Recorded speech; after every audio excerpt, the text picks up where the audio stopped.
I usually say good afternoon at this point, but unusually, good morning. So yeah, this is only a short talk on building a Tellurion, because it was supposed to be a demonstration rather than a talk. So a short talk just to give you context, and then I will allow you to take a much closer look, and maybe I'll move the laptop so that the Zoomers can take a much closer look at the actual mechanism itself in just a short while. So yeah, this is the story of how this Tellurion came to be. So first we start with the question that everybody asked themselves in the first place, and that is, what is a Tellurion? Perhaps you're more familiar with its cousin, the orrery, named after the 4th Earl of Orrery back in the 18th century, who commissioned the idea of building a clockwork model of the solar system. So an orrery will contain most, if not all, of the planets. It may or may not include Pluto, depending on your preference. But an orrery shows not the relative scale of the planets and the sun, but the motion. In other words, all of the motions as to how long the planets take to go around the sun are in proportion, even if the sizes are not. A Tellurion, the name is based on tellus, meaning the Earth. So a Tellurion is basically a close-up of what the Earth is up to. So it's the same idea as an orrery, but it's only the Earth, the Moon, relative to the Sun. So that's the only motion that we're interested in. The rest of the planets are just ignored in a Tellurion. But of course, being on a somewhat different scale, it allows us to get the motion of the Moon relative to the Earth more accurately than we could possibly get in a model of an orrery, a model of the entire solar system where the Earth and the Moon are too small to get relative motion accurately portrayed. So why would you want to build a Tellurion, apart from to produce something that you can put on your mantelpiece and show off to your neighbors? Well, one of the main reasons for making a Tellurion is it can be used to demonstrate a number of different things that are all related to the motion of the Moon, the Earth, and the Sun. So the first and most obvious one is it can demonstrate day and night. This is very useful for outreach activities where you're talking to youngsters. You can remind them that it's the motion of the Earth that dictates day and night. And because of the tilt of the Earth, and as the Earth goes around the Sun, you can see how you get seasons because of the illumination of the northern hemisphere or the southern hemisphere at different times of year. You can see where the seasons come from. We are looking at the Moon going around the Earth, which is of course illuminated by the Sun. And even though things aren't to scale, you can still see why one side of the Moon gets illuminated by the Sun, and hence why we see a full moon, why we see a new moon, and why we get the phases of the Moon each month. But one of the more interesting aspects of using a Tellurion, or at least building a Tellurion, is the fact that it can also tell you about eclipses. Now remember, I will come in more detail in a second about the details of eclipses, but we can get a lunar eclipse if the Moon goes into the Earth's shadow, and we can get a solar eclipse if the Moon blocks the Sun. Strictly speaking, it should be called an occultation because the Sun is being hidden by the Moon, but it's always been called an eclipse. So a solar eclipse when the Moon blocks the Sun, and a lunar eclipse when the Moon moves into the Earth's shadow.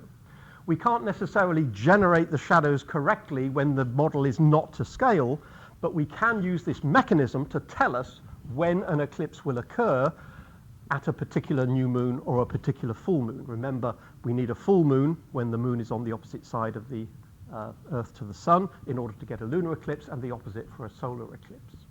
So all of these mechanisms, if you like, are built into the mechanism of a Tellurion. But given the latter two are not always obvious, let's just make sure we understand the origin of when we get an eclipse and when we don't get an eclipse. So if we think about the Earth going around the Sun in this plane, which is called the plane of the ecliptic, we can see that the new moon occurs, if we look at the right-hand side of this picture, the new moon occurs when it's on the left-hand side of the Earth, in between the Sun and the Earth. We get a new moon because we're looking at the shadow side of the Moon.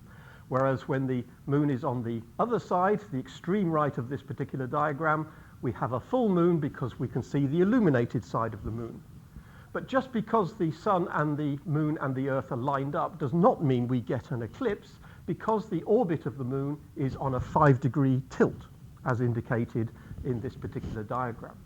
So you can see on the right-hand side, even when the Moon is in its orbit in between the Earth and the Sun, in this particular case, on the right-hand side, we can see that because of the 5-degree tilt of the moon's orbit, the shadow of the moon doesn't actually hit the Earth. In other words, the Earth goes underneath the shadow of the moon. And similarly, on the extreme right, the full moon, it doesn't go into the Earth's shadow. Because of the tilt of the moon's orbit, the moon actually goes underneath the Earth's shadow, so we don't get an eclipse.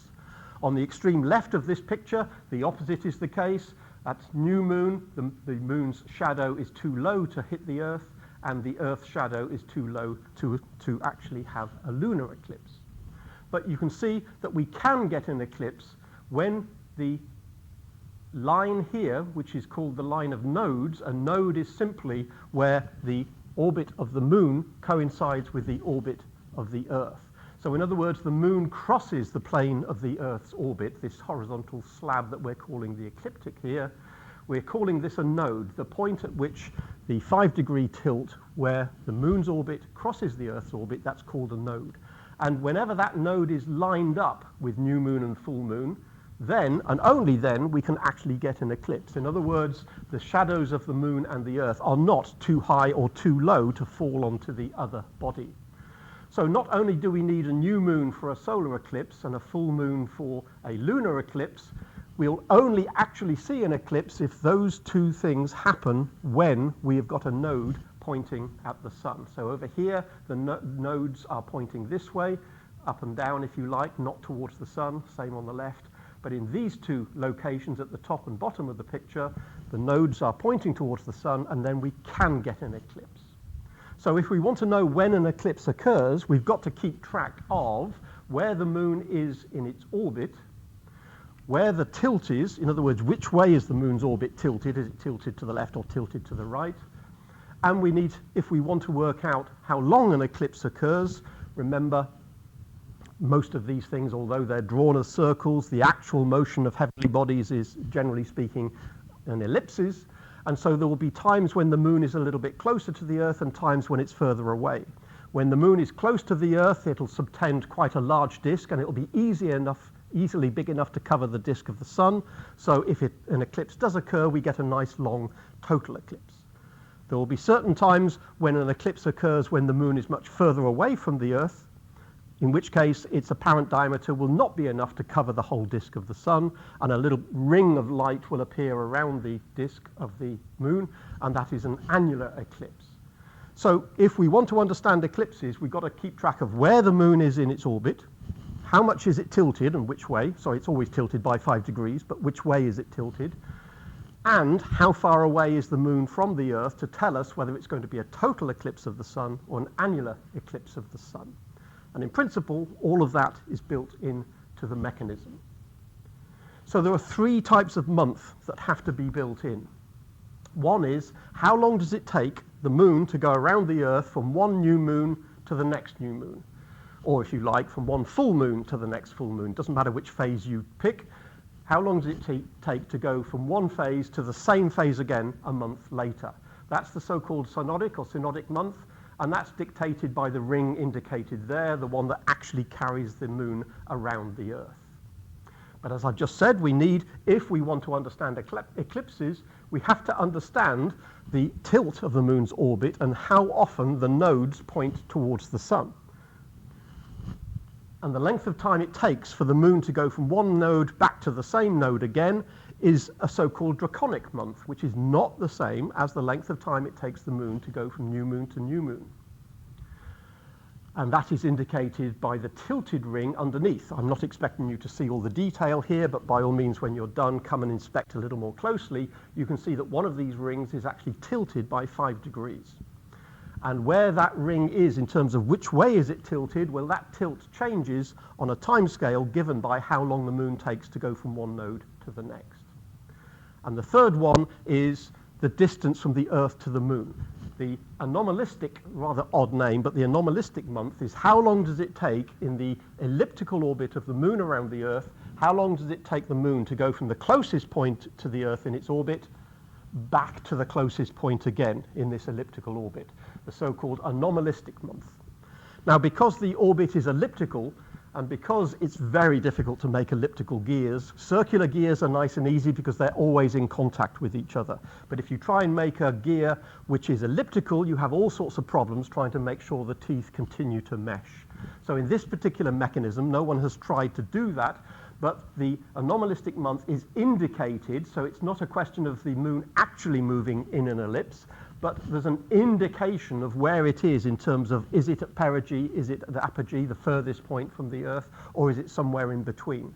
And that allows us to say, if an eclipse takes place, then by checking whether or not we're close to perigee or close to apogee, we can then say the eclipse of the sun will be total, or the eclipse of the sun will be annular.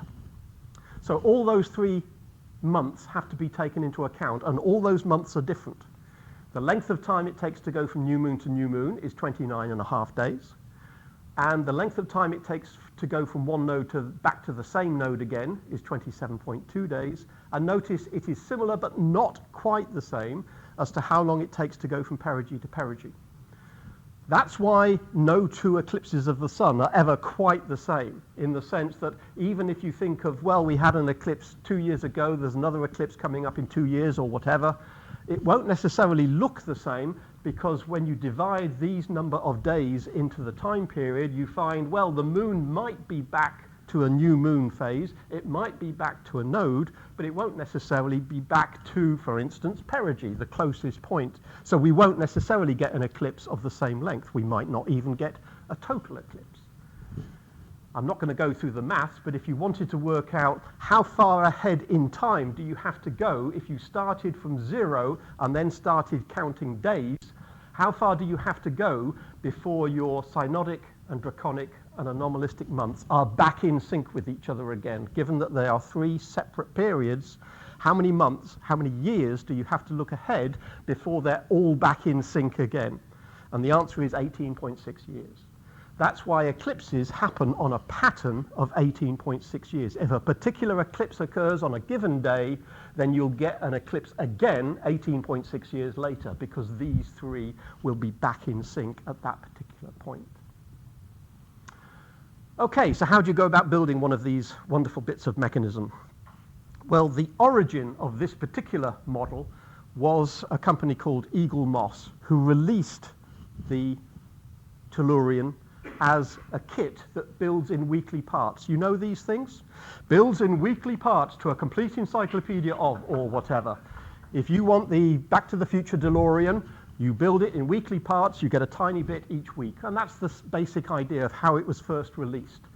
With part number 1, you would get the Earth. With part number 2, you would get a magazine and a few more bits.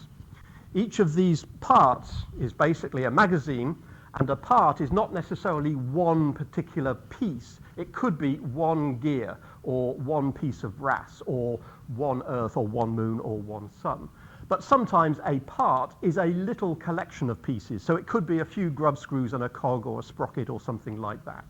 So the magazine isn't huge, it's a few pages with a few interesting articles in it, and most importantly, instructions of what you do with the bits that come with it.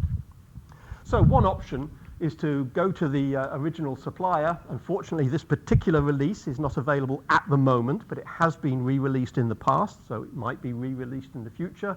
And effectively, you sign up for, I want one of these each week, and each week I'll get a little interesting read, and I'll get another couple of bits, and either I'll build it as I go, or I'll wait until I've got all the bits, and unfortunately there are 52 of them. It takes a year to collect the whole lot. You wait until you've got all the bits, and then you make sure you've got all the bits, and then you start building it. So it does take a while, and yes, you basically have to go to 52. That's, of course, what they're hoping for.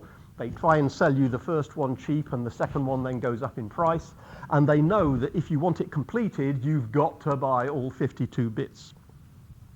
And the last thing you get is a grub screw. Doesn't mean it'll collapse if you don't put the grub screw in, but it's a rather important grub screw. So that's the idea. You collect the 52 parts. That was the original intention, and each magazine gives you the instructions you need. There's, as I say, a couple of articles in there which actually might be an interesting read. But to its credit, the instructions are, in my opinion, quite clear.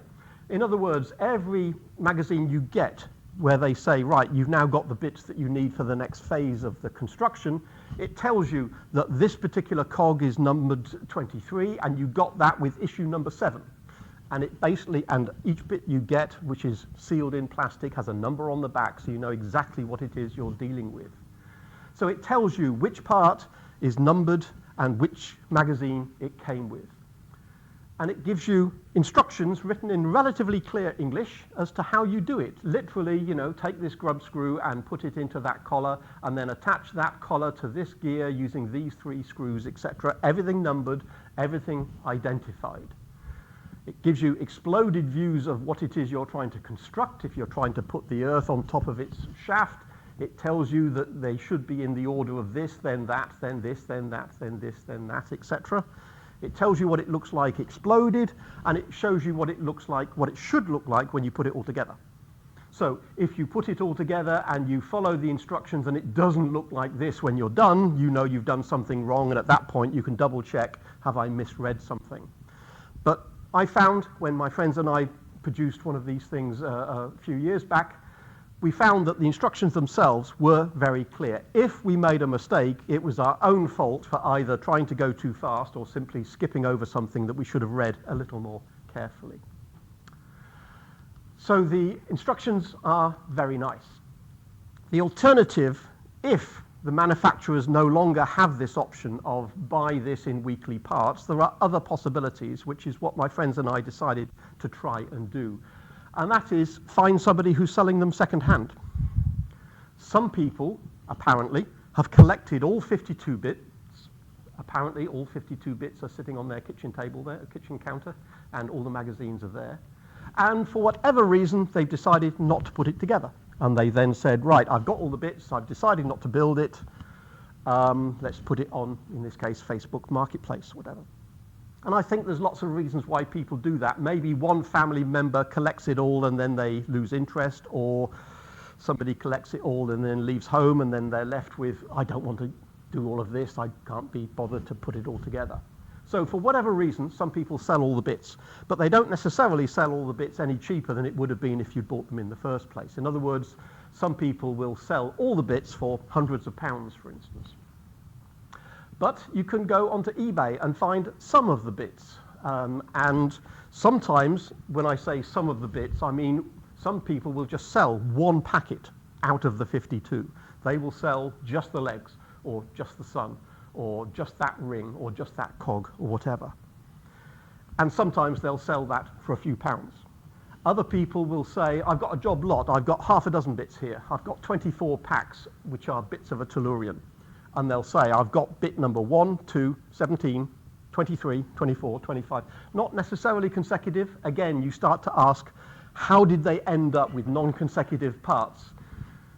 Did they buy them all and then lose some? Who knows? But it's a little bit of detective work of finding on Amazon, on eBay, on Facebook, who is selling these bits and can we buy them? There's a few caveats, and that is when my friends and I decided that we would actually do this, we started looking, realizing there are quite a few of them available. But of course, if you buy a pack of 24 miscellaneous bits and somebody else is selling 10 miscellaneous bits and somebody else is selling 5 miscellaneous bits for a few quid, quite often the more you buy, the cheaper it becomes. Rather than spending quite a few pounds per packet, if you buy 10 of them at a time or 20 of them at a time, you might get a bargain, and they might only be a couple of quid per packet or something like that. But inevitably, you're going to end up with duplicates, because you can't pick and choose. If somebody's got a job lot of quite a few, you grab it because it's a bargain, but then you find, well, actually, I wanted those 16 bits, but I've actually got 8 already, so I've ended up with quite a few duplicates. You also have to be careful of people selling, because some people simply say, here's a load of stuff, do you want it? They don't necessarily list the bits that they are selling. Some people are very good and will say, I've got half a Tellurion, I've got bit number 1, 2, 3, 17, 23, and they'll list it for you. Some people just say, I've got stuff, do you want it?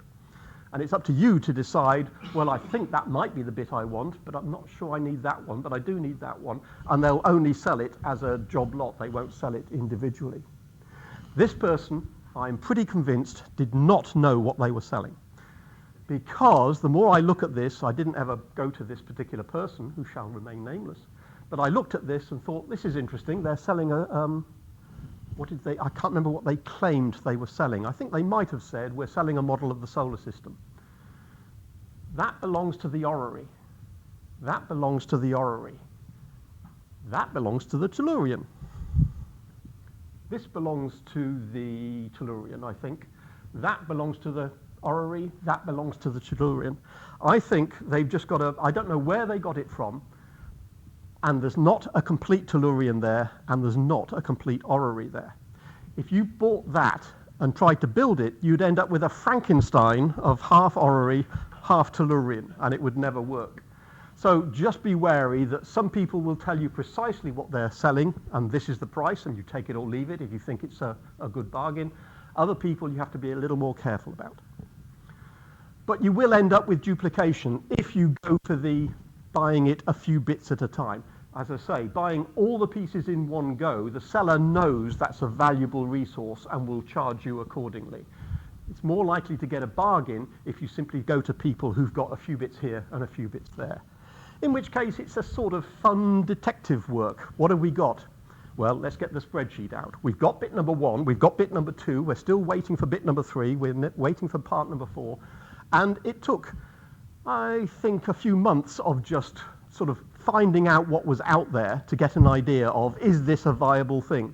Can we actually collect together all the bits we need?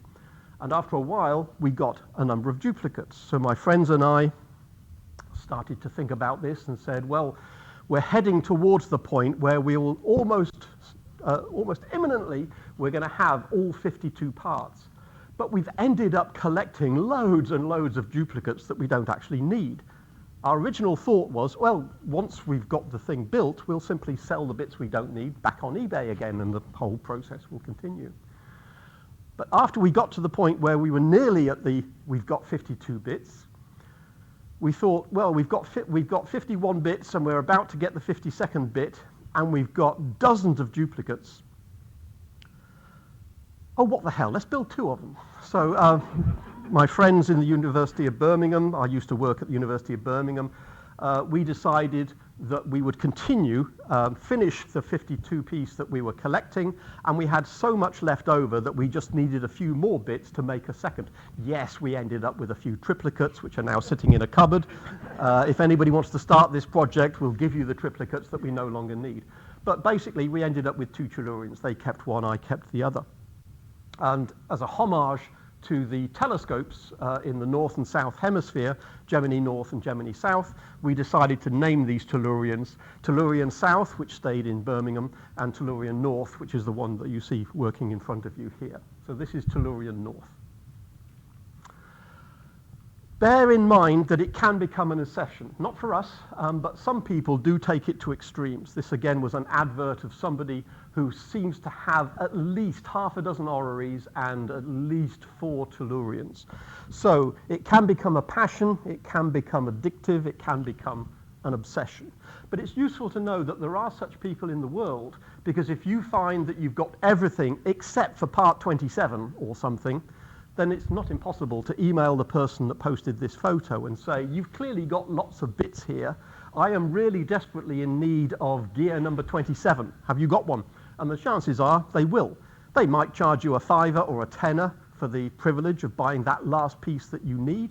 But if that's what you need, there are people out there who almost certainly will have an archive of every piece of the Tellurion and the orrery, probably many, many, many times over.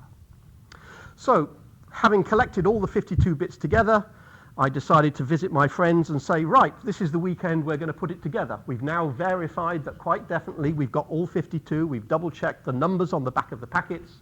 Each packet is sealed in cellophane, in this sort of stuff.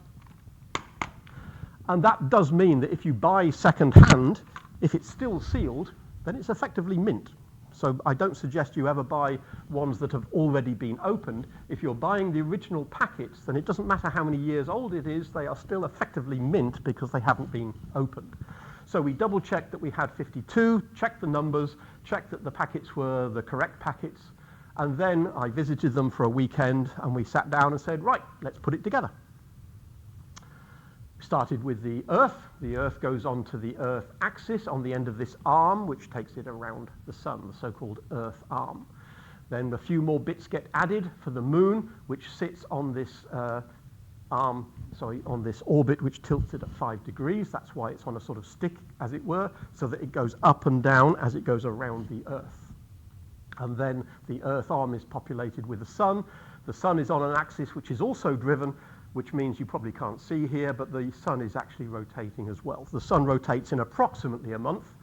It's a fluid body, so strictly speaking, the equator doesn't rotate at the same speed as the poles, and of course this particular model is just a fixed plastic model, but it gives you a rough idea of how long it takes the Sun to rotate, which is about a month. So we've got the Earth and the Sun, and I would suggest that it's worth getting a few things together when you're building these things. You don't need many tools. A little mirror is sometimes useful because every once in a while you need to get at something, and if you forgot to tighten something when you were putting it together, after you've built a little more, you suddenly find that it's a little awkward to get there, so let's have a mirror just to make sure we know which particular grub screw it is we're trying to tighten. So a mirror's not a bad idea. You need Allen keys. They specify which Allen keys you need. They're just the normal ones that are available in any sort of, a few quid will buy you the set of Allen keys that you need. That's all you need, 1.5 millimeter, 2 millimeter, 2.5 millimeter, etc. Needle nose pliers, not necessary, just useful for holding some of the smaller pieces occasionally, and a screwdriver. So Allen keys and screwdriver are the things you actually need. Scissors, very useful for getting into the plastic, otherwise we'd still be trying to put it together if we try to open the plastic with our fingers. Notice that the whole thing is in one of these sort of planter trays, the sort of thing you can get from garden centers. Not necessary, but every once in a while when you're putting things together, you will drop something and it will fall. If you don't have it in a tray, which stops it going anywhere, it will bounce off the table and then it'll be in the carpet. And some of these grub screws are literally just millimeter or two in size, and they are very difficult to see. So having it in a position such that you can't lose a grub screw is never a bad idea. It never happened to us that I don't know what that's doing there. No, that never actually happened, but it's always good to try and make sure that that's not a possibility. So we timed it in the sense we didn't do it in one session. We did it over a weekend, and we spent something like 5 hours on Saturday and 5 hours on Sunday putting it all together. It took about 10 hours to build. Once it was built, it didn't work because we hadn't got it quite right. This is a mechanism with lots of gears and chains and motor driving various bits and pieces. And as we looked at it, we realized, well, that's moving quite nicely, but hang on, those two seem to be jamming. Is there a problem? We didn't put that in quite right. Let's loosen that off, move it a little bit, tighten it up, that's better. That doesn't seem to be working, let's just tweak that. A lot of fettling, as the Yorkshire men would say. A lot of little adjustments to try and get it working as smoothly as possible. It's not a particularly strong motor, and if individual gears jam, then the motor will simply stall. So it took a little while just to make sure everything was right, and at one point we realized that there was just a little too much give. We hadn't, for instance, squashed the gears close together enough to avoid any movement of one relative to the other before tightening the grub screw. These things are not always obvious. The instructions don't necessarily say, make absolutely sure these are pressed together as firmly as you can before you tighten this. That's basically something you find out just when you try and get the thing working at the end of the day. So it probably took the remainder of Sunday just to fettle it to the point that it was working as you see it here and now. And that's it. It took a weekend. Once everything was gathered together, which took weeks and weeks and weeks, once we had all the bits together, it took a weekend to actually construct it. And bear in mind that you do actually get two suns. One of them is the one you see here, and the other one has got a little LED bulb inside it, and so it does illuminate. So if you want to, you can have an illuminated sun. There's not an awful lot of point because the shadows aren't correct because it is not to scale, so the shadow of the moon doesn't necessarily hit the correct point of the Earth during an eclipse, etc. It's there just for show if you wanted to have an illuminated sun. And so for the benefit of the people on Zoom who can't see the actual model sitting at the front of the room here, this is what it looks like once it was completed. It is enormously satisfying to take a table full of 52 bits and pieces and then spend a weekend putting it together and end up with something which works like this. Regardless of the fact that it's accurately telling you about the motion of the moon and eclipses, it is simply a wonderful thing. It's rather hypnotic to just sit and watch. If I just show a close-up of some of the mechanism, some of it is based on gears, some of it is based on chains and sprockets. There's no particular reason why they use chains rather than gears. It just looks interesting. Let me just run that again. It just looks nice. Perhaps you notice that the Earth is reflected in that piece of brass, and there's the moon reflected in the same piece of brass as the moon rides on this 5-degree tilted plate on the background there. So that's it. That's all I really wanted to say. You can start with 52 bits, which you can either buy or collect second-hand as you see fit. You don't necessarily need the magazines because all the instructions you need are on YouTube. Even if you just had the bits and no idea how to put them together, you can go to YouTube and find videos of people who say, this is how you build them. So the magazines are useful, but not absolutely necessary. And after a few days of effort, you can make yourself a Tellurion and have something which is either very nice to have sitting on a table and impressing your neighbors over coffee, or extremely nice for outreach events where you can take it to a school or a library or a space day or whatever. Stick this on a table and put a light on it. It attracts people for meters around because they're always intrigued by shiny things and things in motion. This and its orrery cousin are extremely good for outreach events, especially with youngsters. So don't bother making a note of these addresses. I'll make these available via Jim and Mark at some point.